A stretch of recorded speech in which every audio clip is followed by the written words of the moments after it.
경제브리핑 불편한 진실이 여러분의 확실한 두통 치료제가 되어드리겠습니다. 경제 뉴스가 연예 뉴스처럼 쉽게 들리는 그날까지.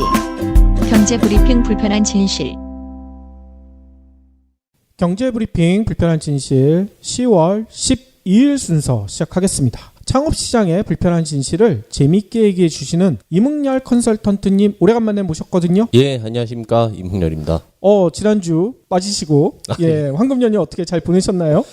아마도 이번 주는 청취자분들 포함해서 전국에서 다 연휴 동안의 안부를 묻는 인사가 굉장히 좀 장기간 이루어지지 않을까 생각이 들어요. 그러니까요. 예, 저도 굉장히 즐거운 연휴 보냈고요. 아니 근데 큰 사고가 있었다면서. 이게 연휴 중간에 그러니까 추석 바로 다음 날 저희 이제 차를 운전할 일이 있어서 이제 운전하다가 앞바퀴를 좀 어디 이제 심하게 박았어요. 아니 어디다 박으셨어요? 그냥 길거리 서 있는 이제 바위에 박았는데요. 아니 길거리에 바위가 있어요? 왜요? 저희 와이프가 이제 차를 빼다가 시골에 가서 이제 차를 빼다가 아하. 그 내리막길이었는데 이제 브레이크를 잘못 밟아가지고 차가 미끄러져서 이제 바위를 박았어요. 아니 다치지는 않으시고요? 예. 그렇게 빨리 내려가고 있던 상황이 아니라서 다치진 않았는데. 어허. 근데 연휴 기간에 이제 사고가 났다 보니까 정비소들이 다 쉬고 있어서 지금 예정대로 차가 이제 고쳐지고 출하가 되는 게 아마 그 다음 주 월요일 정도. 너무 긴데요? 네, 날짜로 따지면 한 2주 가까이 이제 소요가 된다고 하더라고요. 그렇군요. 그래서 이게 쉬는 날 또 마침 저희 아기가 감기가 좀 심하게 걸려서 병원에 갈 일이 있었는데 어떻게? 다행히 이제 저희 집 근처에는 365일 쉬지 않는 의원이 있어요. 그 열린의원이라고 해서 예. 제가 알기로 목동, 송파, 광진구 이렇게 세 군데에서 운영하고 있는 곳이 있거든요. 예.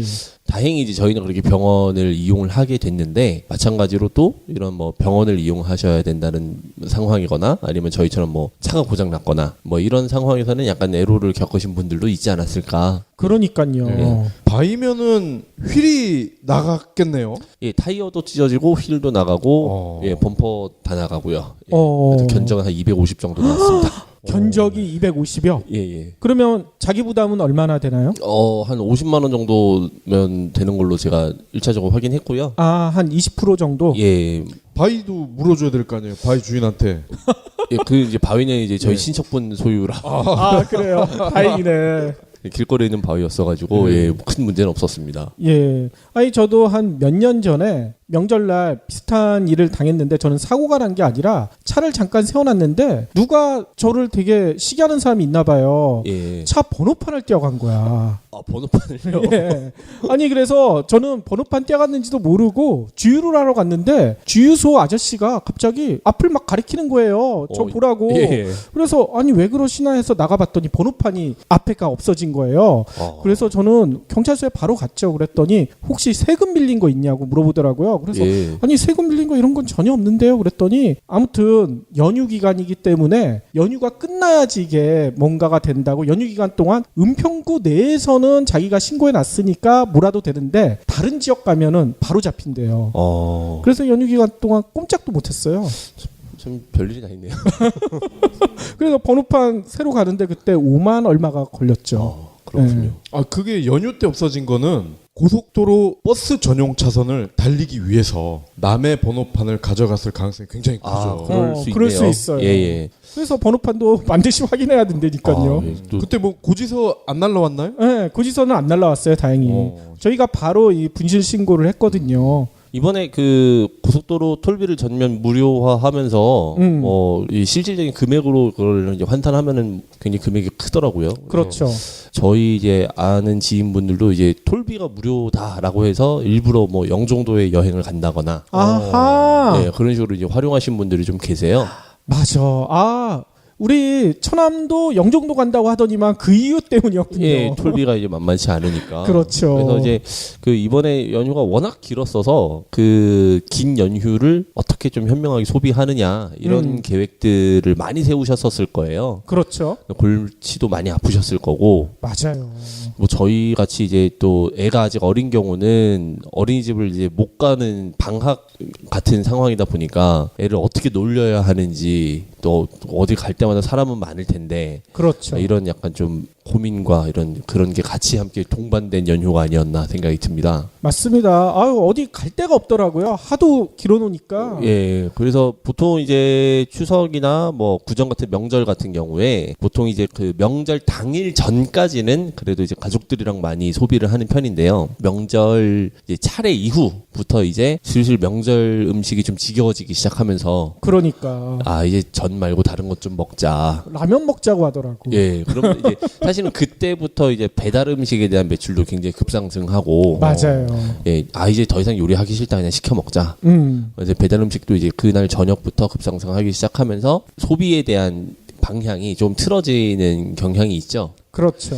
그래서 저 같은 경우도 저 추석 저녁에 가족들이랑 다 같이 외식을 했는데 제 어머니 아버지까지 모시고 외식을 했는데 근처 이제 집 근처 고깃집을 갔어요. 예. 근데 자리가 없더라고요. 어허. 그래서 이제 이제 사람들이 다 지겨워서 이제 밖으로 나왔구나. 약간 좀 그런 게 실감이 됐는데 그렇네요. 또 반면에 그 오피스에서 장사를 하고 있는 분들 혹은 또 제 친구 중에 그 낙성대 앞에서 조그만한 그 인디 밴드들이 공연할 수 있는 클럽 겸 펍을 운영하는 친구가 하나 있어요. 아, 낙성대 앞이에요? 예. 그 서울대 후문 쪽에서 이어지는 길인데 그 친구는 추석 연휴 10일을 다 쉬었어요.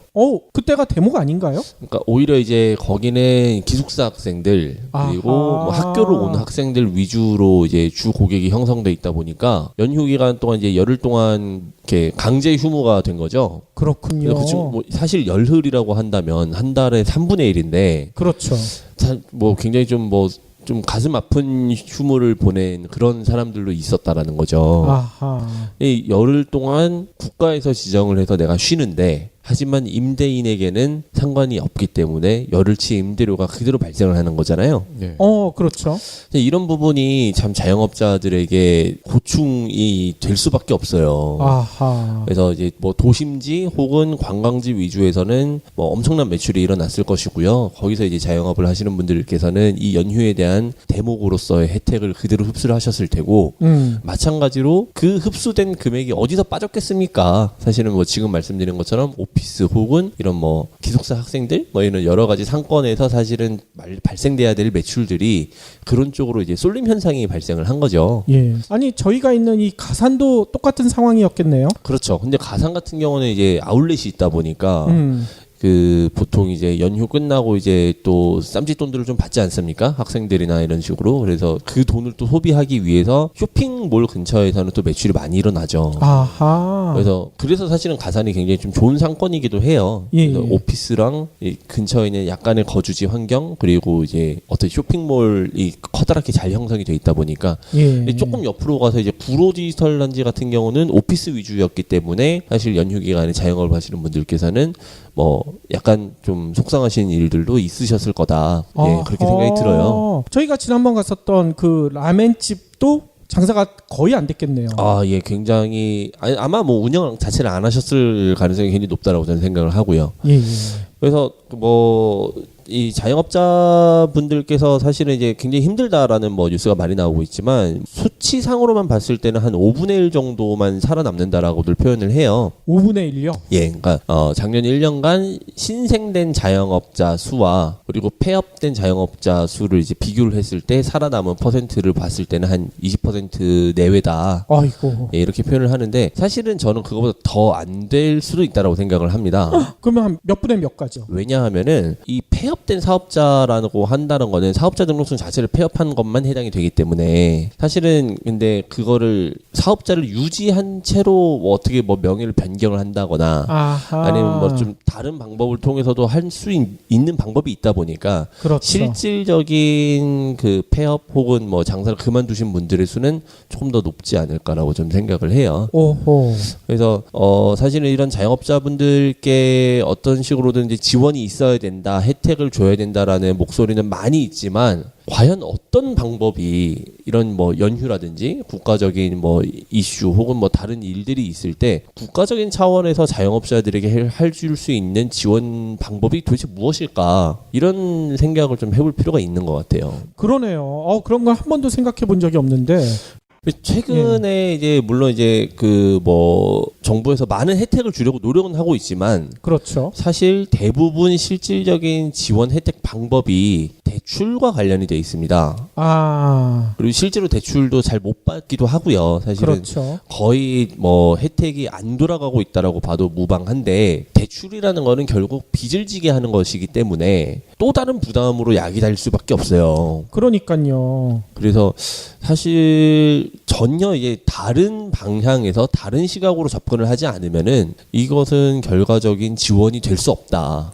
그렇죠. 예, 그렇게 목소리를 좀 모으고 싶네요. 예. 네. 그리고 또 눈길을 끌었던 소식 중에 하나가 연휴 기간에 대형 마트 매출은 많이 늘었는데 예. 전통시장은 또 죽을 썼다고 하더라고요. 예, 많이 줄었다고 하죠. 또 이제 반면에 또 그런 기사들도 있었어요. 이제 성남시 같은 경우는 이재명 시장께서 추석 대목을 이용을 해서 전통시장에서 활용할 수 있는 상품권을 그 청년 창업이라든지 이제 청년 수당으로 지급을 계속 지급적으로 해오면서 그러한 수요에 의해서 전통시장의 매출이 굉장히 활성화됐다.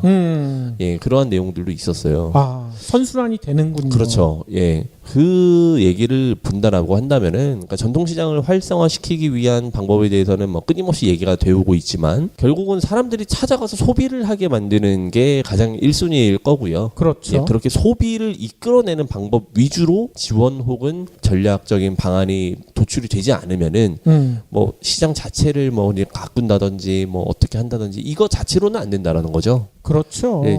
1차적인 경험 자체를 하지 않았었던 그 20대, 30대 층에게 한 번이라도 더 방문을 하게 그런 식으로 이제 뭐 상품권 혜택이라든지 뭐 좋은 사례로 남겠죠. 방금 말씀드린 내용은. 예. 예, 그런 내용들이 이제 이바지 된다라고 한다면 예, 또 좋은 뭐 방안이 될 것이고요. 그래서 뭐 지금 뭐 서울시를 일단 예를 들자면 뭐 여러 가지 이제 정부 지원들이 자영업자들에게 진행이 되고 있는데 그것 중에 하나가 뭐 그 상가를 스스로 구매를 하게끔 한 8억 정도까지는 서울시에서 대출을 해주고 있어요.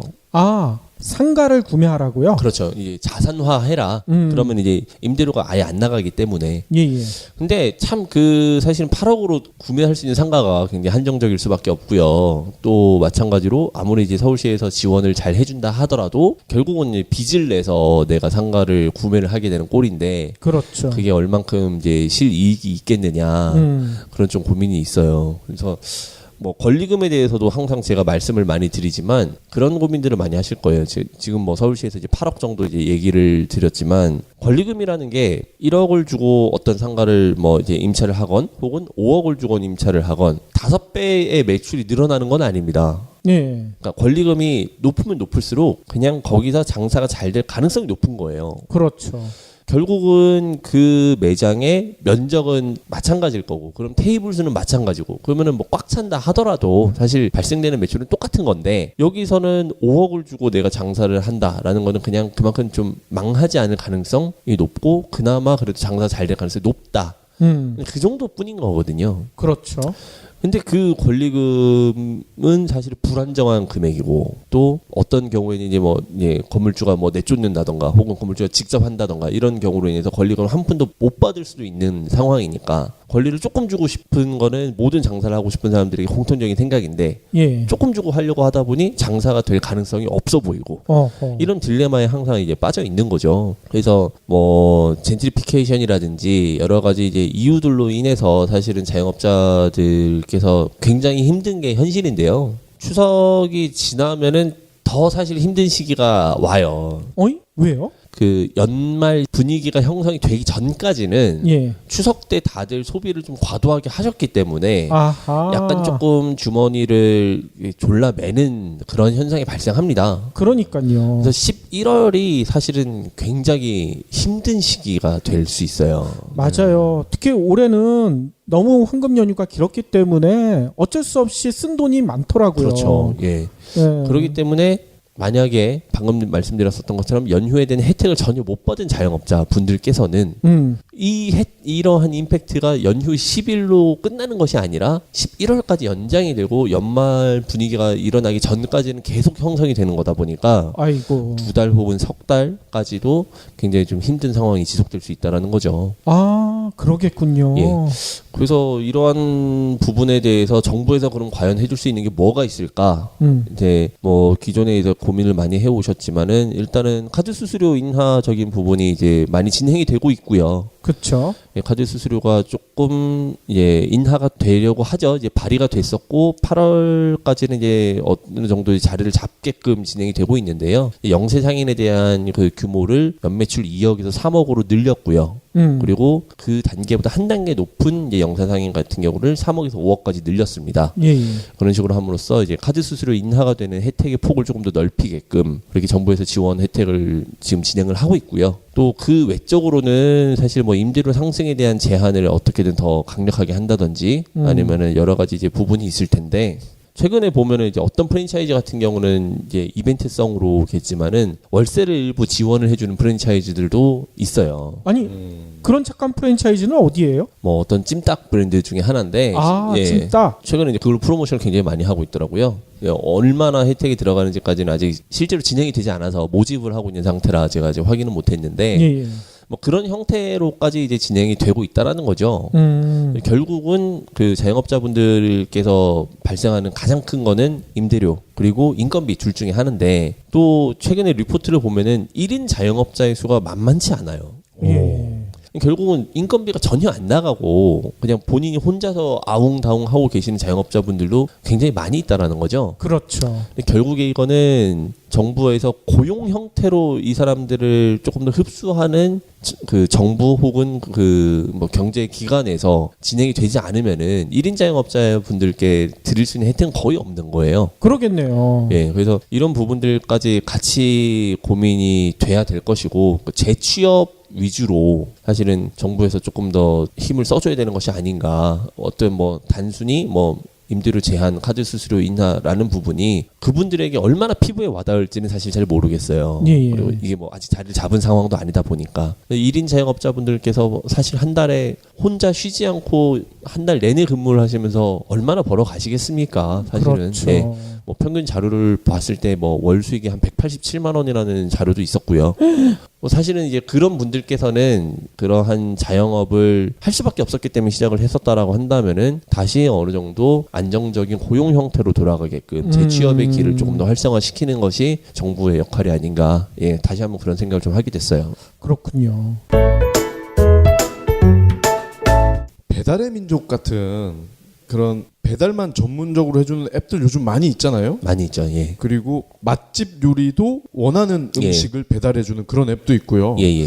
그러니까 정부에서 이런 회사들과 좀 잘 얘기를 해서 이 서비스를 이용하고 싶어도 비용 때문에 어떻게 하는지 몰라서 못 쓰는 분들 이렇게 좀 중간에서 연결해주는 역할을 해줘도 도움이 좀 될 것 같아요.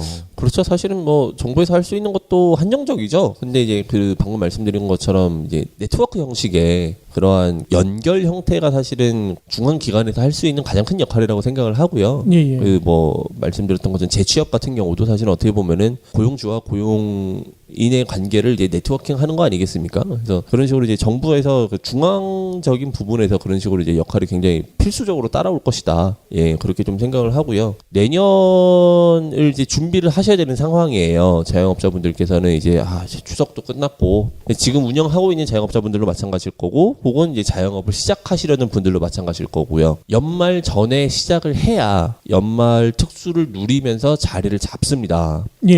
연말이 지나가고 시작을 하면은 바로 구정이 또 와요. 그렇죠. 그러면은 또 마찬가지로 방금 말씀드렸었던 그런 연휴에 대한 뭐 그런 기타적인 내용들에 인해서 신규 자영업자들이 자리를 잡는 시간이 굉장히 길어질 수밖에 없어요. 아하. 그러기 때문에 보통 창업을 하는 시기를 보면은 3월 아예 구정이 끝나고 예, 봄철부터 이제 아예 시작을 한다던가 혹은 추석이 끝나는 지금 이 시점에 창업을 사실은 굉장히 많이 하세요. 예, 연말에 이렇게 연말 특수를 누리면서 자리를 확실하게 잡고 구정이 지나면서 이게 정상적인 영업을 할 수 있게끔. 그렇군요. 지금 이제 슬슬 뭘 할까 이제 고민들을 많이 하고 계신 분들도 계실 거고 추석 연휴가 워낙 길었으니까 연휴 내내 고민을 많이 하셨을 거라고 생각이 들어요. 예. 보통 근데 그 창업을 하시는 분들께서 보시면은 뭐 이거는 맞는 생각일 수도 있고 틀린 생각일 수도 있는데요. 그 창업을 하려는 계절에 의해서 영향을 많이 받습니다. 계절 영향을 받나요? 그렇죠. 그러니까 예를 들어서 지금 팥빙수 가게를 오픈하려는 분들은 없겠죠. 그렇죠. 예. 근데 그게 정답일 수도 있어요. 어떻게 보면 어떤 뭐 특수한 자리에서는 그리고 본인의 성향에서는 그러니까 여러 가지 사실은 다른 이유들로 인해서 맞는 방법일 수 있는데 지금 이제 추워지는 겨울이 되다 보니까 예. 그런 계절적인 요인에 의해서 결정을 하시는 분들이 굉장히 많이 있을 수 있다라는 거죠. 예. 보통 이제 그 동절기로 다가오면은 조금 따뜻한 거 위주로 매출이 나오니까 그런 거 위주로 이제 많이들 찾으세요. 그래서 실제로 이제 뭐 겨울철에는 뭐 그런 뭐 우동집이라든지 국밥집이라든지 주류 전문점 같은 경우는 이자카야라든지 이런 매장들이 이제 많이 오픈을 하는 편이고요. 이제 그 봄철 되면은 여름의 특수한 매출을 누리기 위해서 뭐 음료 혹은 뭐 디저트 이런 것들이 이제 또 많이 창업을 합니다. 아하. 실제로 이제 그 시기에 오픈한 그러한 업종들이 자리를 잘 잡을 가능성은 굉장히 높아요. 예. 그 성수기 이전에 오픈을 하면서 트레이닝을 해서 성수기 때 확실하게 자리를 잡는 형식으로 돌아가다 보니까 뭐 아마도 이제 10월 중순부터 창업을 준비하시는 분들께서는 방금 말씀드렸었던 그러한 업종을 많이 좀 고민을 하시지 않을까 생각이 드는데요. 뭐 이제 처음 말씀드렸었던 것처럼 단순히 이제 그 계절적인 요인만 보시고 판단하시지 마시고 어차피 장사를 하려고 한다는 게 뭐 3개월, 4개월 하고 그만두실 게 아니니까. 그렇죠. 예, 1년, 2년, 3년 널리 보시고 이게 과연 어떠한 그 제3의 요인에 의해서 흔들리지 않을 수 있을까? 내가 운영을 한다라고 했을 때 내가 스스로 컨트롤하지 못하는 다른 요인이 많이 적용될 수 있는 부분인지 아닌지에 대해서까지 고민을 하셔가지고 결정을 하셨으면 좋겠어요. 네. 그렇기 때문에 경제 브리핑을 자주 들어주셔야 되고 또 요런 게 궁금한데 어떻게 되는 거지? 우리 이문열 컨설턴트님께 직접 전화를 드려도 되고 예, 뭐 저희 후기란에 문의를 올려주셔도 되는 거죠. 그렇죠. 예, 뭐 그러셔도 되고요. 또 최근에는 제가 그 뭐 노무사나 이제 변호사들과 함께 진행을 같이 좀 해드리고 있는 게 있는데 소송이라든지 아니면은 법률 자문을 좀 구하고 싶으신 분들께 그렇게 제가 좀 알선을 해드리고 있어요. 그래서 예, 좀 이제 경험 그쪽 분야에서 경험이 많으신 분들이랑 같이 협업을 해서 진행을 해드리고 있으니까 뭐 보통 이제 연말에는 약간 좀 정리를 하고 싶은 그런 심리가 있고 연초에는 좀 시작을 하고 싶은 그런 심리가 있지 않습니까? 그래서 예, 연말이 다가오고 있다 보니까 그만두고 싶어 하시는 분들이 또 많이 있어요. 근데 이제 법적인 부분에서 뭐 걸려 있거나 혹시 논쟁이 있을까봐 주저하고 계신 분들이 있으실 수 있는데 뭐 그런 분들도 뭐 편하게 연락 주시면은 제가 자문을 해드릴 수 있는 전문인들과 연결을 해드리고 있으니까요. 뭐 그런 것도 도움이 될 수 있겠죠. 예. 아니 방금 얘기하셨는데 연말이 다가오면서 장사를 접어야 될 걸 고민하시는 분들 이때 좀 조언을 해주시면 좋을 것 같아요. 이러면은 접는 게 좋을 것 같다. 아니면 이러면은 그냥 계속하는 게 나을 것 같다. 이런 조언의 팁을 좀 알려주시죠. 일단은 그 본인이 하고 있는 매장에 대해서 잘 파악을 하고 계셔야 될 텐데요. 예. 매출 혹은 순이익에 대한 그 그래프를 한번 그려 보셔야 돼요. 그래프. 예. 그러니까 내가 그냥 난 장사만 하는 사람이라서 그런 거 잘 할 줄 모른다라고 생각을 하실 수도 있지만 예. 할 줄 아셔야 됩니다라고 저는 꼭 말씀을 드리고 싶어요. 그래서 정확하게 본인의 매장이 지금 자리를 잡아서 지속적인 상황인지 혹은 오르고 있는 상황인지 혹은 내리고 있는 상황인지에 대해서 일차적으로 파악을 좀 해보셔야 될 거고요. 예. 그리고 주변의 변화가 현재 있을 것인지 예를 들어서 뭐 임대차 계약 기간이 이제 종료가 되는 시점에서 임대인이 임대료를 올릴 여지가 있을 수 있고요. 네. 혹은 상권의 변화가 있을 수 있고요. 혹은 뭐 경쟁 현황이라든지 본인이 하고 있는 업종에 대한 주변의 환경적인 변화가 동반이 될 것인지 그런 내용들을 다 같이 감안을 해 보셔야 돼요. 예. 그리고 추가적으로 말씀을 드리고 싶은 거는 본인이 지금 하고 있는 노동 가치가 과연 이만한 노동 가치를 받을 수 있는 것인지 예, 그것까지 꼭 파악을 해보셨으면 좋겠고요. 그리고 노후화되고 있는 집기 그리고 매장에 대해서 사실은 그 감가상각을 대부분 적용을 못 하세요.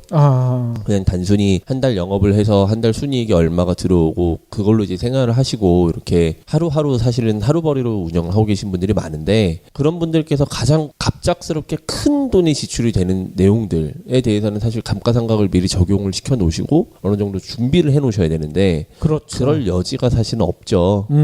그러다 보니까 갑자기 뭐가 고장났어요. 혹은 갑자기 뭐가 막 문제가 터졌어요. 이랬을 때 대처를 하기가 힘드신 거예요. 냉정하게 그런 것까지 감안을 했을 때 남는 순이익이 나의 노동 가치와 비례를 했을 때 이것을 유지를 하는 게 맞을까, 유지를 하지 않는 게 맞을까에 대해서 고민을 하시기를 바라고요. 근데 사실은 이게 참 뭐 그렇게 해서 내가 그만두는 게 맞다라고 판단이 나왔을 때 대안이 있냐 없냐가 사실은 더 큰 문제거든요. 그렇죠. 이거를 내가 그만두는 게 맞다라고 내가 알고 있지만 대안이 없다라면은 사실은 방법이 없어요. 그렇기 때문에 어쩔 수 없이 계속해서 운영하시는 분들도 사실은 굉장히 많이 있으실 거다라고 생각을 합니다. 그래서 사실은 이제 뭐 10년 전, 20년 전 뭐 잘 나가던 브랜드 혹은 잘 나가던 업종들도 지금 와서는 많이 이제 안 될 수 있는데 이거를 내가 준비를 해놓지 않으면은 바꿀 여력이 안 되죠. 그러다 보니까 어쩔 수 없이 하고 계시는 분들이 많이 있어요. 근데 그렇게 해서 폐업이 되는 시점에 어쩔 수 없이 이제 폐업을 해야 되는 시점이 오면은 뭔가 재기할 수 있는 가능성이 전혀 없습니다. 그렇기 때문에 그런 상황이 아직 뭐 아닌 분들도 많이 있으시니까 그런 분들께서는 반드시 그런 감가상각적인 요인을 미리 잡아 놓으셔야 되고요. 재무제표상에 반드시 잡아 놓으셔야 되고, 해당 비용에 대해서 언제 어떻게 발생을 하더라도 대처를 조금이라도 할 수 있게끔 자체적인 보험이라고 생각을 하시고 어느 정도 비용을 따로 할애를 해 놓으셔야 나중에 그런 임팩트에 좀 덜 영향을 받으실 수 있을 거다라고 생각이 들어요. 아까 그리고 이제 폐업할 때도 잘해야 된다는 얘기를 하셨는데, 폐업을 결정한 다음에 뭐 여러 가지 자기가 챙겨야 될 노하우 같은 것도 있을 것 같아요. 일단은 폐업을 하는 시점이 임대차 계약이 종료가 되는 시점인지 혹은 중간에 뭐 다른 임차인이 들어옴으로써 해서 폐업이 되는 내용인지에 따라서 좀 구분이 되겠죠. 그래서 뭐 임대차 계약이 종료가 되는 시점에 의해서 폐업이 되는 경우는 원상복구를 하고 나가야 된다라는 단점이 있습니다. 가게를 원래대로? 그게 이제 그 임대차 계약서의 의무사항으로 따라올 거예요. 그러면은 사실은 그 원상복구도 돈이에요. 그러겠죠. 그러기 때문에 가급적이면은 권리금을 아예 안 받으시더라도 임차 계약 기간이 남아 있는 상태에서 새로운 임차인을 구하시는 게 가장 좋아요.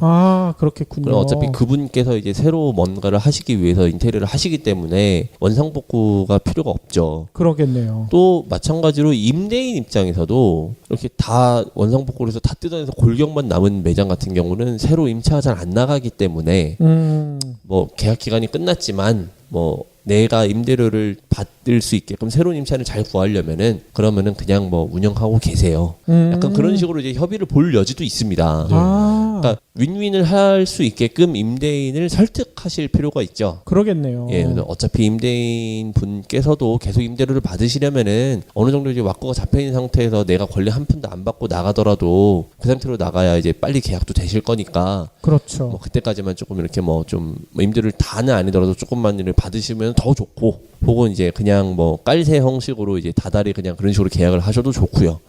그렇게 조금 협상을 한번 해보셔서 원상복구까지 하고 나가는 거를 막는 게 사실은 가장 우선적인 방법이 아닐까라고 생각이 들어요.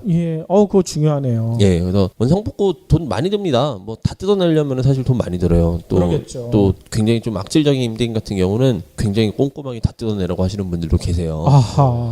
그러면 사실은 철거 비용도 막 몇백씩 들어가는 거거든요. 그러겠죠. 가뜩이나 내가 장사를 그만해야 되는 입장에서 돈을 또 내야 되니 얼마나 사실은 참 가슴이 아프겠습니까. 그렇죠. 계약 기간 내에 뭐 권리를 받고 나가면은 사실은 그게 가장 좋겠지만은 그렇지 못할 그런 상황이더라도 반드시 그런 원상복구만은 좀 피하실 수 있게끔 임대인 분께 잘 말씀을 드리는 게 어떤 방법이 될 수 있어요. 또 임대인 입장에서도 반드시 또 그런 부분을 그렇게까지 만약에 의견을 듣는다라고 한다면은 전혀 틀린 말이 아니기 때문에 예. 또 그거에 대해서 수용할 가능성이 있을 수 있다. 예, 그렇게 좀 말씀을 드리고 싶죠. 예. 충분히 협상이 가능하겠군요. 그렇습니다. 그러면은 역으로 처음에 계약을 할 때 그 원상복구에 대한 그 기준 이거를 좀 계약서에 명확히 잡아놔야 될 필요가 있을 것 같은데요. 원상복구라는 거는 말 그대로 내가 들어오기 이전의 모습을 그대로 재현하는 거다 보니까 그냥 신축 건물 처음 만들어졌을 때 그 모습을 만들어야 되는 거죠. 그래서 이제 좀 인테리어를 과도하게 하시는 분들도 계시고 좀 굉장히 심플하게 하시는 분들도 계시는데 항상 원상복구까지 생각을 하고 인테리어를 하셔야 돼요. 그냥 물론 이제 예쁘게 잘 꾸며놓으면 좋겠지만은 그만큼 나중에 원상복구하는데 비용이 많이 들어가니까 사실 그런 게 노하우거든요. 그래서 근데 이런 경우도 있을 것 같아요. 노후화된 상가에 들어가서 예. 아주 깔끔하게 예. 대리석 이런 예, 예. 인테리어까지 다 해놔서 누가 봐도 이전보다 훨씬 더 건물의 가치가 올라갔는데 예. 그런데도 만약에 건물 주인이 이거 원상복구해 이렇게 하면 해야 되는 건가요? 그 말씀을 드리려고 했는데요. 굉장히 그 중요한 포인트를 잘 짚어주셨어요. 이거를 그 유익비를 청구할 수 있는 권한이 있습니다. 말씀하신 것처럼 그 임대인의 소유 아니겠습니까? 사실 임대인의 소유하고 있는 재산인데 그걸 내가 유익하게 해준 거죠. 노후화된 뭐 배관을 교체를 한다든지 예. 혹은 뭐 약간 좀 뭐 철골을 더 뭐 보강을 해서 튼튼하게 만들어 준다든지 이러한 내용들, 그러니까 본인의 영업과 무관하게 사실은 이 건물 자체를 보강을 해준 내용에 대해서는 유익비를 청구할 수가 있어요. 아하. 항목에 따라서 인정을 받을 수도 있고 못 받을 수도 있는데요. 예.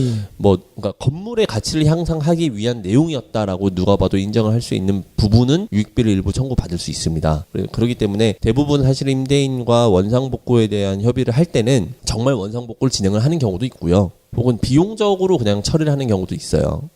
예를 들어서 뭐 견적을 뽑아봤더니 원상복구하는데 뭐 1,000만 원이 든다. 1,000만 원이 드는 상황이면은 대신에 뭐 유익비가 어느 정도 들어가니까 그냥 한 700만 원 정도로 뭐 협의를 봅시다. 이런 식으로 해서 그 임대인과 협의를 보고 금액적으로 그냥 퉁치는 거죠. 아하. 그냥 뭐 보증금에서 깐다든지 예. 혹은 뭐 그냥 만약 보증금을 뭐 깔 게 없으면 그냥 그 돈을 임대인에게 주고 온다든지. 그래서 실질적인 공사는 사실 잘 진행 안 해요.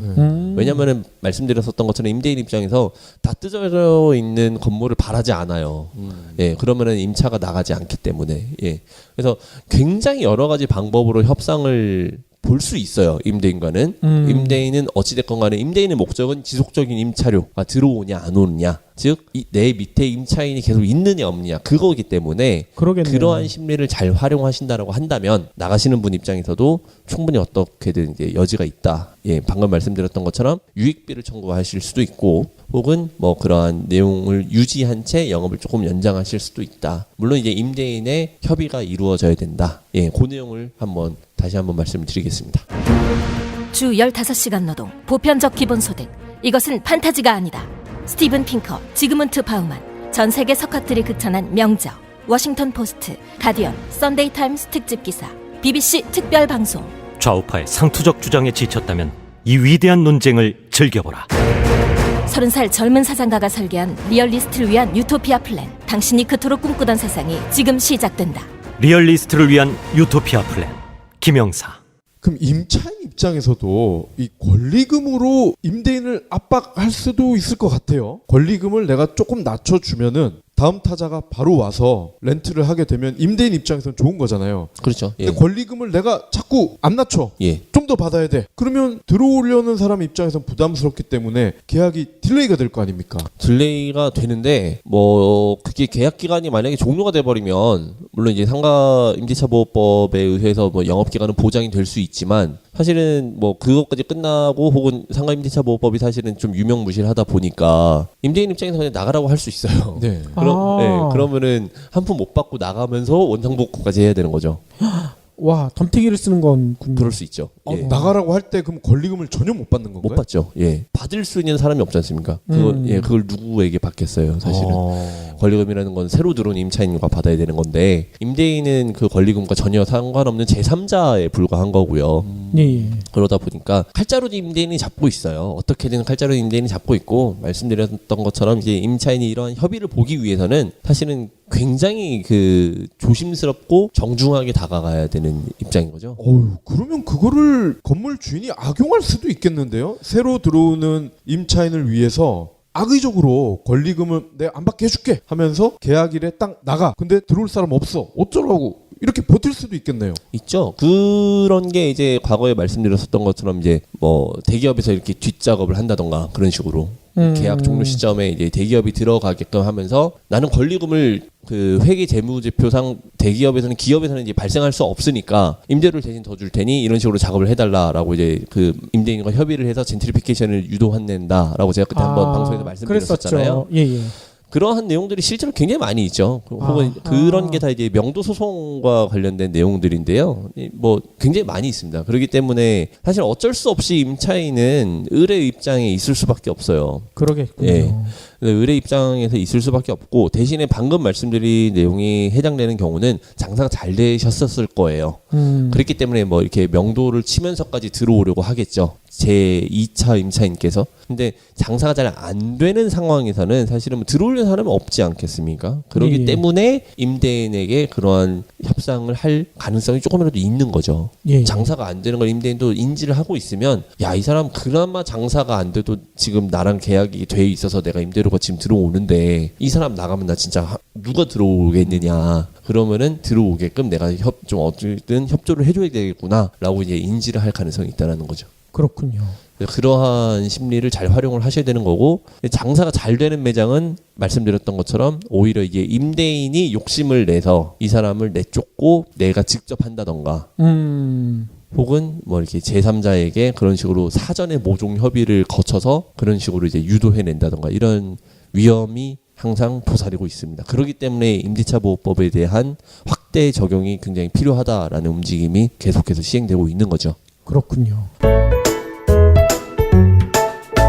그리고 또 이것도 좀 궁금하네요. 프랜차이즈 하다가 폐업할 때랑 그냥 일반 가게를 하다 폐업할 때랑 좀 차이점이 있는지. 그러니까 내가 이제 장사를 그만두는 상황이냐, 혹은 아니면 프랜차이즈를 하다가 내가 내 개인 상호랑 변경을 하느냐, 그 차이가 있을 거예요.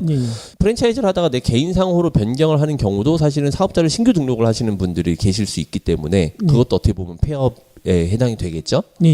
프랜차이즈 같은 경우는 뭐 계속해서 말씀을 드리지만 중간에 해지하는 거에 대해서는 굉장히 자유로우실 수 있으나 상표권에 대해서 침해를 하면 안 되기 때문에 그런 거를 다 뜯어내셔야 된다. 다 뜯어내야 된다. 그 부분이 원상복구에 해당되는 하나의 그 포함되는 부분이 되겠죠.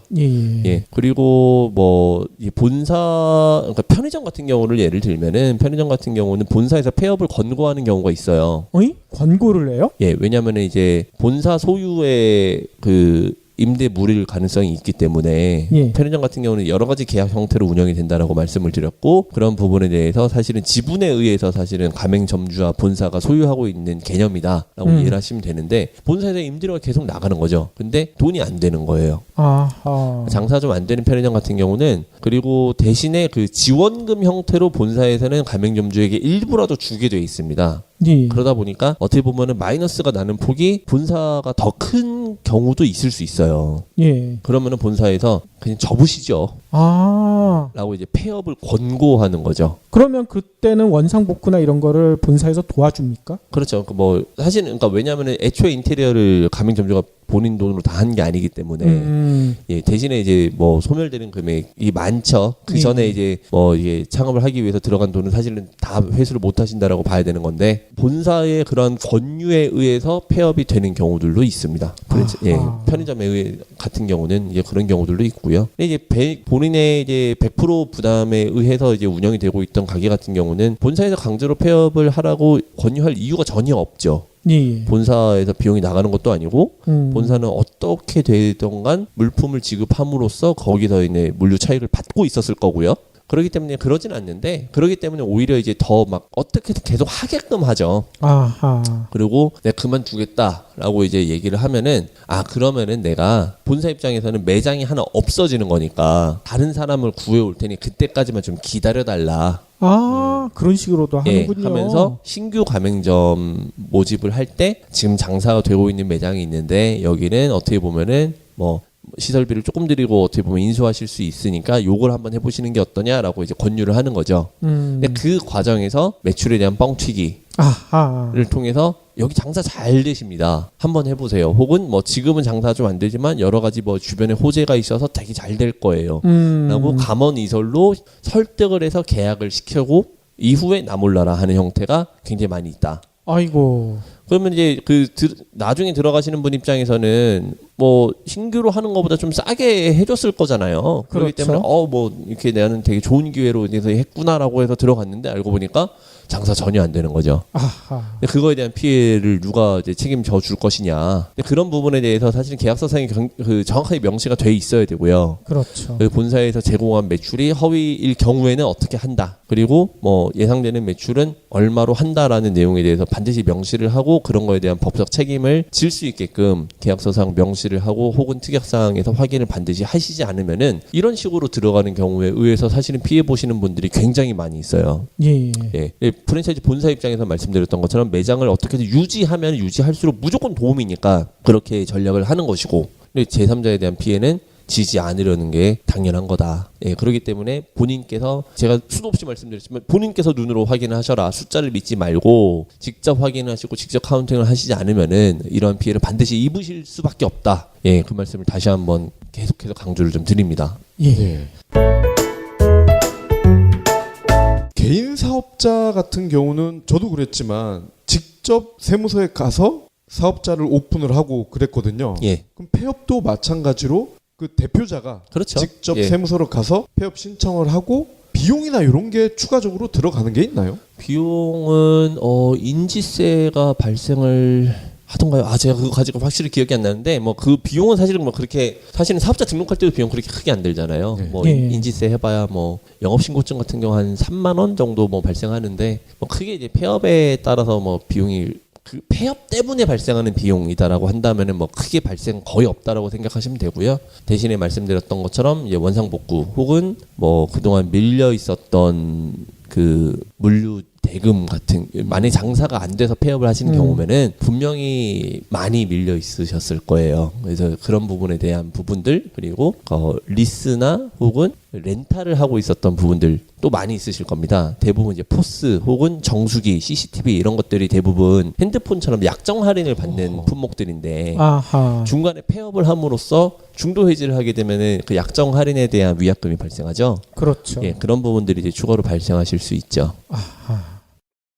보통 연휴가 끝나면 휴유증이 크다는 얘기를 많이 하잖아요. 예. 저희도 그런 것 같아요. 오늘 즐겁게 얘기를 시작했는데 끝으로 갈수록 점점 우울해지네. 이거 어떻게 하죠? 예, 뭐 끝이 있으면 시작이 있고 시작이 있으면 끝이 있는 법이니까요. 또 새로운 시작을 위해서. 그렇죠. 또 예. 이러한 내용들을 감안하시고 또 새로운 시작을 할 수 있게끔 또 뭐 도와드리는 게 제 역할이다 보니까 어떻게 하면 또 새로운 시작을 잘 할 수 있는지 그리고 실제로 이제 뭐 얼마 안 남았잖아요. 올해가 얼마 안 남았고 이제 내년도 이제 금방 다가오고 있기 때문에 그러니까요. 예, 또 내년을 미리 준비하기 위해서는 어떤 거를 또 챙겨야 되는지 이런 내용에 대해서 또 계속해서 말씀을 드리겠습니다. 예, 아니 진짜 오늘 아침에 우리 아들한테 그 얘기를 했거든요. 단기 방학 끝나서 슬프지 않아? 그랬더니 우리 아들이 아니 곧 겨울 방학 시작되니까 저는 하나도 안 슬퍼요. 그 얘기를 하더라고요. 뭐 하지만 중간고사가 다가오고 있더라고요. 그렇죠. 아무튼 새로운 시작 다음 주에도 또 재밌게 얘기를 들려주실 거죠? 예, 다음 주에는 어떻게 하면 또 이런 내용들까지 감안해서 또 시작하실 수 있는 방법들 같이 말씀드리고요. 이제 겨울철에 또 이제 주의하셔야 될 점들, 또 겨울철에 어떤 걸 좀 활용하셔야 되는지 그런 뭐 팁 그리고 뭐 그런 내용들 같이 한번 말씀드려 보도록 하겠습니다. 예, 그러면 오늘도 긴 시간 동안 귀한 말씀 너무나 감사드리고요. 다음 주에 더 건강한 모습으로 뵙도록 하겠습니다. 예, 다음 주에 뵙겠습니다. 수고하셨습니다.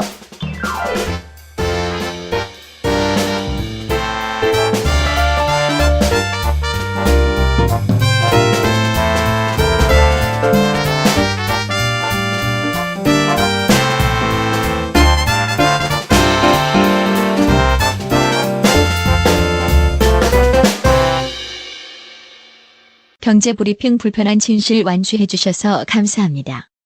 하트 투척, 댓글 남기기, 계좌 후원 등 다양한 방법으로 힘을 보태주세요.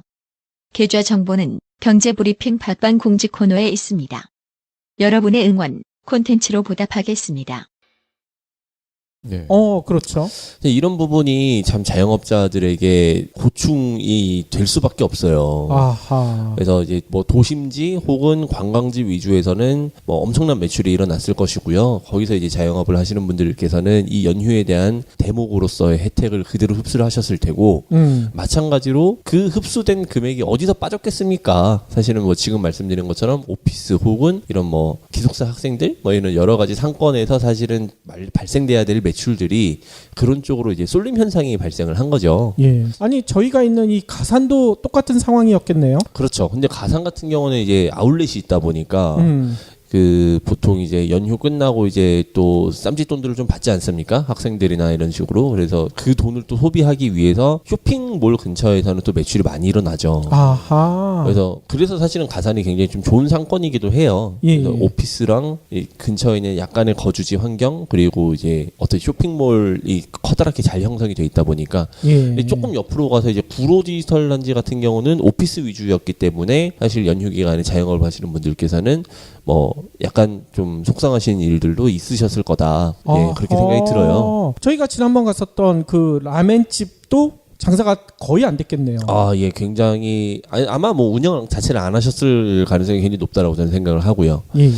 그래서 뭐 이 자영업자분들께서 사실은 이제 굉장히 힘들다라는 뭐 뉴스가 많이 나오고 있지만 수치상으로만 봤을 때는 한 5분의 1 정도만 살아남는다라고들 표현을 해요. 5분의 1요? 예, 그러니까 작년 1년간 신생된 자영업자 수와 그리고 폐업된 자영업자 수를 이제 비교를 했을 때 살아남은 퍼센트를 봤을 때는 한 20% 내외다. 아이고. 예, 이렇게 표현을 하는데 사실은 저는 그거보다 더 안 될 수도 있다라고 생각을 합니다. 그러면 한 몇 분의 몇 가죠? 왜냐하면은 이 폐업된 사업자라고 한다는 거는 사업자 등록증 자체를 폐업한 것만 해당이 되기 때문에 사실은 근데 그거를 사업자를 유지한 채로 뭐 어떻게 뭐 명의를 변경을 한다거나 아하. 아니면 뭐 좀 다른 방법을 통해서도 할 수 있는 방법이 있다 보니까 그렇죠. 실질적인 그 폐업 혹은 뭐 장사를 그만두신 분들의 수는 조금 더 높지 않을까라고 좀 생각을 해요. 오호.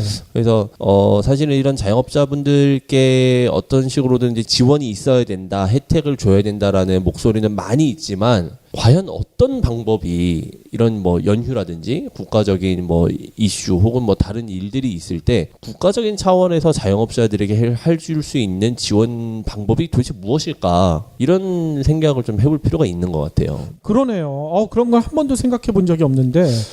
최근에 이제 물론 이제 그 뭐 정부에서 많은 혜택을 주려고 노력은 하고 있지만 그렇죠. 사실 대부분 실질적인 지원 혜택 방법이 대출과 관련이 돼 있습니다. 아. 그리고 실제로 대출도 잘 못 받기도 하고요. 사실은 그렇죠. 거의 뭐 혜택이 안 돌아가고 있다라고 봐도 무방한데, 대출이라는 거는 결국 빚을 지게 하는 것이기 때문에 또 다른 부담으로 약이 달 수밖에 없어요. 그러니까요. 그래서 사실 전혀 이제 다른 방향에서 다른 시각으로 접근을 하지 않으면은 이것은 결과적인 지원이 될 수 없다. 그렇죠. 예, 그렇게 목소리를 좀 모으고 싶네요. 예. 네. 그리고 은평구 내에서는 자기가 신고해 놨으니까 몰아도 되는데 다른 지역 가면은 바로 잡힌대요. 그래서 연휴 기간 동안 꼼짝도 못 했어요. 좀 별일이 다 있네요.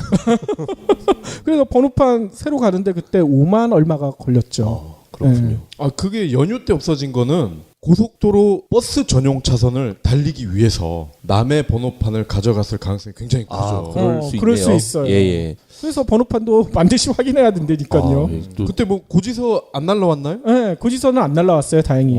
저희가 바로 이 분실 신고를 했거든요. 이번에 그 고속도로 톨비를 전면 무료화하면서 이 실질적인 금액으로 그걸 이제 환산하면은 굉장히 금액이 크더라고요. 그렇죠. 저희 이제 아는 지인분들도 이제 톨비가 무료다라고 해서 일부러 뭐 영종도에 여행을 간다거나 아하. 네, 그런 식으로 이제 활용하신 분들이 좀 계세요. 맞아. 우리 처남도 영종도 간다고 하더니만 그 이유 때문이었군요. 예, 톨비가 이제 만만치 않으니까. 그렇죠. 그래서 이제 그 이번에 연휴가 워낙 길었어서 그 긴 연휴를 어떻게 좀 현명하게 소비하느냐 이런 계획들을 많이 세우셨었을 거예요. 그렇죠. 골치도 많이 아프셨을 거고. 맞아요.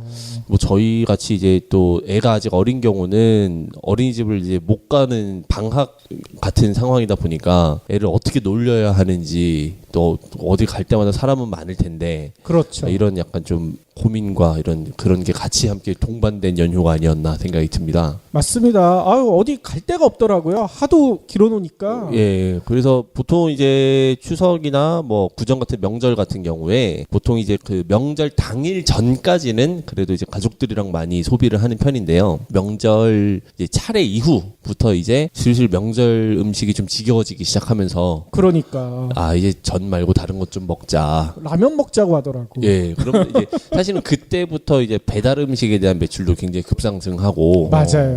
예, 아 이제 더 이상 요리하기 싫다 그냥 시켜 먹자.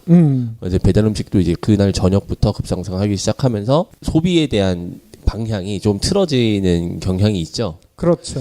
그래서 저 같은 경우도 저 추석 저녁에 가족들이랑 다 같이 외식을 했는데 제 어머니 아버지까지 모시고 외식을 했는데 근처 이제 집 근처 고깃집을 갔어요. 예. 근데 자리가 없더라고요. 어허. 그래서 이제 이제 사람들이 다 지겨워서 이제 밖으로 나왔구나. 약간 좀 그런 게 실감이 됐는데 그렇네요. 또 반면에 그 오피스에서 장사를 하고 있는 분들 혹은 또 제 친구 중에 그 낙성대 앞에서 조그만한 그 인디 밴드들이 공연할 수 있는 클럽 겸 펍을 운영하는 친구가 하나 있어요. 아, 낙성대 앞이에요? 예. 그 서울대 후문 쪽에서 이어지는 길인데 그 친구는 추석 연휴 10일을 다 쉬었어요.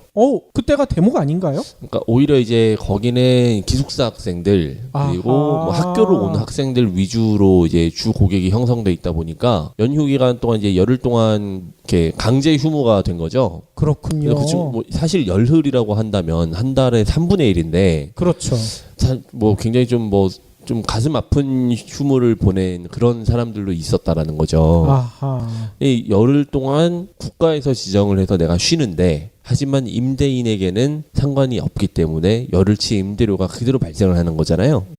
경제 브리핑 불편한 진실이 여러분의 확실한 두통 치료제가 되어드리겠습니다. 경제 뉴스가 연예 뉴스처럼 쉽게 들리는 그날까지. 경제 브리핑 불편한 진실. 경제브리핑 불편한 진실 10월 12일 순서 시작하겠습니다. 창업시장의 불편한 진실을 재미있게 얘기해 주시는 이문열 컨설턴트님 오래간만에 모셨거든요. 예, 안녕하십니까. 임흥렬입니다. 지난주 빠지시고 황금 연휴 어떻게 잘 보내셨나요? 아마도 이번 주는 청취자분들 포함해서 전국에서 다 연휴 동안의 안부를 묻는 인사가 굉장히 좀 장기간 이루어지지 않을까 생각이 들어요. 그러니까요. 예, 뭐 저도 그 굉장히 즐거운 연휴 보냈고요. 아니 근데 큰 사고가 있었다면서. 이게 그 연휴 중간에 그러니까 예. 추석 바로 다음 날 저희 이제 차를 운전할 일이 있어서 이제 운전하다가 앞바퀴를 좀 어디 이제 심하게 박았어요. 아니 어디다 박으셨어요? 그냥 길거리 서 있는 이제 바위에 박았는데요. 아니 길거리에 바위가 있어요? 왜요? 저희 와이프가 이제 차를 빼다가 시골에 가서 이제 차를 빼다가 아하. 그 내리막길이었는데 이제 브레이크를 잘못 밟아가지고 차가 미끄러져서 이제 바위를 박았어요. 아니 다치지는 않으시고요. 예. 뭐 이렇게 빨리 내려가고 있던 상황이 아니라서 다치진 않았는데. 어허. 근데 연휴 기간에 이제 사고가 났다 보니까 정비소들이 다 쉬고 있어서 지금 예정대로 차가 이제 고쳐지고 출하가 되는 게 아마 그 다음 주 월요일 정도. 너무 긴데요? 네, 뭐 날짜로 따지면 한 2주 가까이 이제 소요가 된다고 하더라고요. 그렇군요. 그래서 뭐 이게 쉬는 날 뭐 또 마침 저희 아기가 감기가 좀 심하게 걸려서 병원에 갈 일이 있었는데 어떻게? 다행히 이제 저희 집 근처에는 365일 쉬지 않는 의원이 있어요. 아. 그 열린의원이라고 해서 예. 그 제가 알기로 목동, 송파, 광진구 이렇게 세 군데에서 운영하고 있는 곳이 있거든요. 예. 다행히 이제 저희는 그렇게 병원을 이용을 하게 됐는데 마찬가지로 또 이런 뭐 병원을 이용하셔야 된다는 상황이거나 아니면 저희처럼 뭐 차가 고장 났거나 뭐 이런 상황에서는 약간 애로를 겪으신 분들도 있지 않았을까. 그러니까요. 네. 바위면은 휠이 나갔겠네요. 예, 타이어도 찢어지고 휠도 나가고 예, 범퍼 다 나가고요. 예, 그래서 견적은 한 250 정도 나왔습니다. 견적이 250이요? 예. 그러면 자기 부담은 얼마나 되나요? 한 50만 원 정도면 되는 걸로 제가 1차적으로 확인했고요. 한 20% 정도? 예. 바위도 물어줘야 될 거 아니에요. 바위 주인한테. 예, 그 이제 바위는 이제 저희 친척분 소유라. 그래요. 다행이네. 길거리에 있는 바위였어가지고 예, 큰 문제는 없었습니다. 예. 아니 저도 한 몇 년 전에 명절날 비슷한 일을 당했는데 저는 사고가 난 게 아니라 차를 잠깐 세워놨는데 누가 저를 되게 시기하는 사람이 있나 봐요. 예. 차 번호판을 떼어간 거야. 아, 번호판을요? 예. 아니 그래서 저는 번호판 떼어갔는지도 모르고 주유를 하러 갔는데 주유소 아저씨가 갑자기 앞을 막 가리키는 거예요. 저 보라고. 예. 그래서 아니 왜 그러시나 해서 나가봤더니 번호판이 앞에가 없어진 거예요. 그래서 저는 경찰서에 바로 갔죠. 그랬더니 혹시 세금 밀린 거 있냐고 물어보더라고요. 그래서 예. 아니 세금 밀린 거 이런 건 전혀 없는데요. 그랬더니 아무튼 연휴 기간이기 때문에 연휴가 끝나야지 이게 뭔가가 된다고 연휴 기간 동안 조금 주머니를 졸라 매는 그런 현상이 발생합니다. 그러니까요. 그래서 11월이 사실은 굉장히 힘든 시기가 될 수 있어요. 맞아요. 특히 올해는 너무 황금 연휴가 길었기 때문에 어쩔 수 없이 쓴 돈이 많더라고요. 그렇죠. 예. 네. 그렇기 때문에 만약에 방금 말씀드렸었던 것처럼 연휴에 대한 혜택을 전혀 못 받은 자영업자 분들께서는 이러한 임팩트가 연휴 10일로 끝나는 것이 아니라 11월까지 연장이 되고 연말 분위기가 일어나기 전까지는 계속 형성이 되는 거다 보니까 아이고. 2달 혹은 석 달까지도 굉장히 좀 힘든 상황이 지속될 수 있다라는 거죠. 아, 그러겠군요. 예. 그래서 이러한 부분에 대해서 정부에서 그럼 과연 해줄 수 있는 게 뭐가 있을까? 이제 뭐 기존에 이제 고민을 많이 해오셨지만은 일단은 카드 수수료 인하적인 부분이 이제 많이 진행이 되고 있고요. 그렇죠. 예, 카드 수수료가 조금 인하가 되려고 하죠. 이제 발의가 됐었고 8월까지는 이제 어느 정도의 자리를 잡게끔 진행이 되고 있는데요. 영세 상인에 대한 그 규모를 연매출 2억에서 3억으로 늘렸고요. 그리고 그 단계보다 한 단계 높은 이제 영세상인 같은 경우를 3억에서 5억까지 늘렸습니다. 예, 예. 그런 식으로 함으로써 이제 카드 수수료 인하가 되는 혜택의 폭을 조금 더 넓히게끔 그렇게 정부에서 지원 혜택을 지금 진행을 하고 있고요. 또 그 외적으로는 사실 뭐 임대료 상승에 대한 제한을 어떻게든 더 강력하게 한다든지 아니면은 여러 가지 이제 부분이 있을 텐데 최근에 보면은 이제 어떤 프랜차이즈 같은 경우는 이제 이벤트성으로겠지만은 월세를 일부 지원을 해주는 프랜차이즈들도 있어요. 아니 그런 착한 프랜차이즈는 어디예요? 뭐 어떤 찜닭 브랜드 중에 하나인데 아, 찜닭. 최근에 이제 그걸 프로모션을 굉장히 많이 하고 있더라고요. 얼마나 혜택이 들어가는지까지는 아직 실제로 진행이 되지 않아서 모집을 하고 있는 상태라 제가 아직 확인은 못했는데 예, 예. 뭐 그런 형태로까지 이제 진행이 되고 있다라는 거죠. 결국은 그 자영업자분들께서 발생하는 가장 큰 거는 임대료 그리고 인건비 둘 중에 하나인데 또 최근에 리포트를 보면은 1인 자영업자의 수가 만만치 않아요. 예. 결국은 인건비가 전혀 안 나가고 그냥 본인이 혼자서 아웅다웅 하고 계시는 자영업자분들도 굉장히 많이 있다라는 거죠. 그렇죠. 결국에 이거는 정부에서 고용 형태로 이 사람들을 조금 더 흡수하는 그 정부 혹은 그 뭐 경제 기관에서 진행이 되지 않으면은 1인 자영업자분들께 드릴 수 있는 혜택은 거의 없는 거예요. 그러겠네요. 예, 그래서 이런 부분들까지 같이 고민이 돼야 될 것이고 재취업 위주로 사실은 정부에서 조금 더 힘을 써줘야 되는 것이 아닌가. 어떤 뭐 단순히 뭐 임대료 제한, 카드 수수료 인하라는 부분이 그분들에게 얼마나 피부에 와닿을지는 사실 잘 모르겠어요. 예, 예. 그리고 이게 뭐 아직 자리를 잡은 상황도 아니다 보니까 1인 자영업자분들께서 사실 한 달에 혼자 쉬지 않고 한 달 내내 근무를 하시면서 얼마나 벌어 가시겠습니까? 사실은. 그렇죠. 네. 뭐 평균 자료를 봤을 때 뭐 월 수익이 한 187만 원이라는 자료도 있었고요. 뭐 사실은 이제 그런 분들께서는 그러한 자영업을 할 수밖에 없었기 때문에 시작을 했었다라고 한다면은 다시 어느 정도 안정적인 고용 형태로 돌아가게끔 재취업의 길을 조금 더 활성화시키는 것이 정부의 역할이 아닌가. 예, 다시 한번 그런 생각을 좀 하게 됐어요. 그렇군요. 배달의 민족 같은 또 눈길을 끌었던 소식 중에 하나가 연휴 기간에 대형 마트 매출은 많이 늘었는데 예. 전통시장은 또 죽을 썼다고 하더라고요. 예, 많이 줄었다고 하죠. 또 이제 반면에 또 그런 기사들도 있었어요. 이제 성남시 같은 경우는 이재명 시장께서 추석 대목을 이용을 해서 전통시장에서 활용할 수 있는 상품권을 그 청년 창업이라든지 이제 청년 수당으로 지급을 계속 지급적으로 해오면서 그러한 수요에 의해서 전통시장의 매출이 굉장히 활성화됐다. 예, 그러한 내용들도 있었어요. 아, 선순환이 되는군요. 그렇죠. 예. 그 얘기를 본다라고 한다면은, 그러니까 전통시장을 활성화시키기 위한 방법에 대해서는 뭐 끊임없이 얘기가 되오고 있지만, 결국은 사람들이 찾아가서 소비를 하게 만드는 게 가장 1순위일 거고요. 그렇죠. 예, 그렇게 소비를 이끌어내는 방법 위주로 지원 혹은 전략적인 방안이 도출이 되지 않으면은 뭐 시장 자체를 뭐 이제 가꾼다든지 뭐 어떻게 한다든지 이거 자체로는 안 된다라는 거죠. 그렇죠. 네.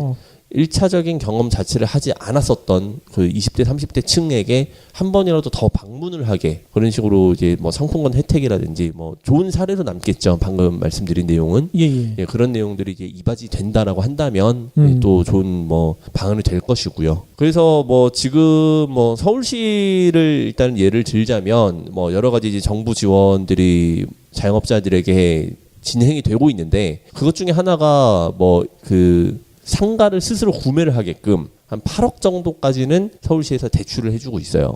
아, 상가를 구매하라고요? 그렇죠. 이제 자산화해라. 그러면 이제 임대료가 아예 안 나가기 때문에. 예.